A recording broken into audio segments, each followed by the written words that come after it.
Let's start with a kind of unsettling thought. What if I told you your brain isn't actually designed to make you happy?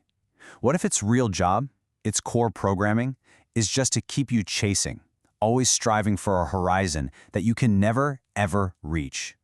We're going to explore this idea that maybe, just maybe, you're not the one deciding. You're being driven. Go ahead, try it for a second. Try to find the little person in the cockpit, the pilot, sitting behind your eyes, who's actually steering the ship. We all have this sense that there's a solid, rational me in there, calling the shots. But what if that feeling is just a feeling? Because when you strip it all down, from a purely biological perspective, this is what you are. You're not a pilot flying a machine.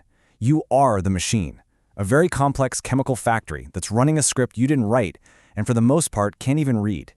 So let's really dig into this idea of the pilot in the cockpit. We're going to dismantle this feeling of a rational self and take a hard look at just how little control this supposed pilot really has. You know, we love to think that our deepest beliefs are the result of careful, rational thought. But the reality? A tiny dip in your blood sugar can completely change your worldview. That profound existential crisis you had at midnight might have just been your body telling you it needed a snack. Our so-called higher faculties are constantly being bullied by our basic plumbing. Okay, so if the pilot isn't real, then what is running the show? Well, it's a biological script, one that's been tweaked and perfected over millions of years for one single purpose: survival. Not happiness, not satisfaction, just survival. And that brings us to the big idea, the serotonin lie. Now, the lie isn't that serotonin doesn't feel good. Of course it does. The lie is that the good feeling is supposed to be some kind of permanent destination you can arrive at.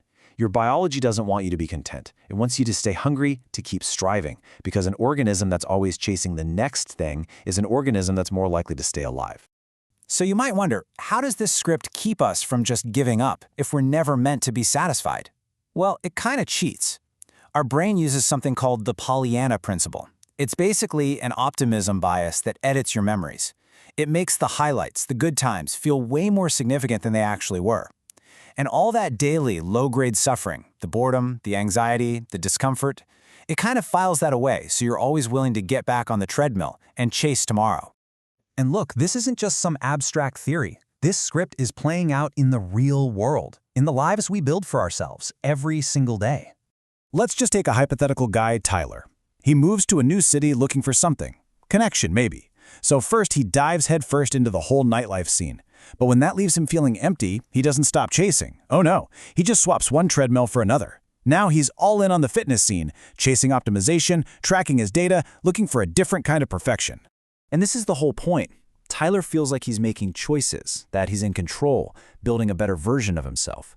But really, he's just a passenger. The vehicle is his own biology, and it's driving him toward this idea of a clean, orderly self that isn't even real. It's a figment, a ghost on the horizon that just keeps him running.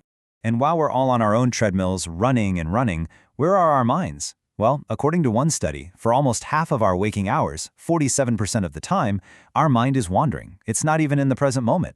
Now, this ability to live in our heads, to think about the past, to plan for the future, it's an incredible cognitive achievement. It's what makes us human, but it comes with a huge price tag. A greater unhappiness.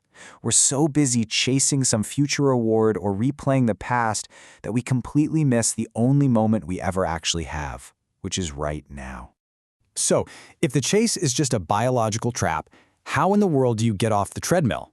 The answer isn't to find a new, better, shinier treadmill. It's to stop running. It's to find a totally different way of being, a kind of peace that's built on acceptance.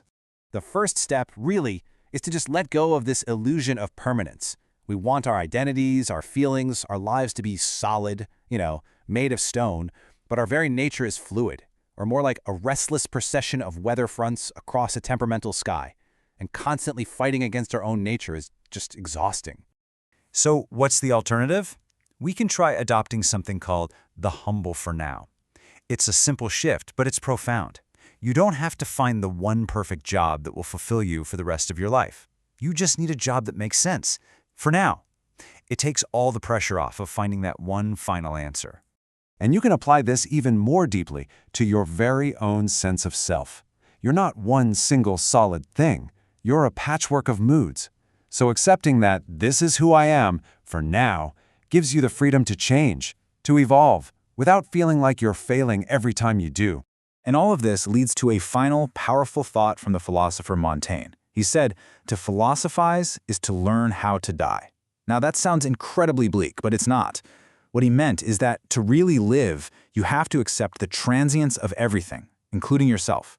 The art of living isn't about finally winning the chase. It's about finding meaning right here inside the chaos. It's about looking at this unwinnable game and choosing to play it anyway, with a little bit of grace.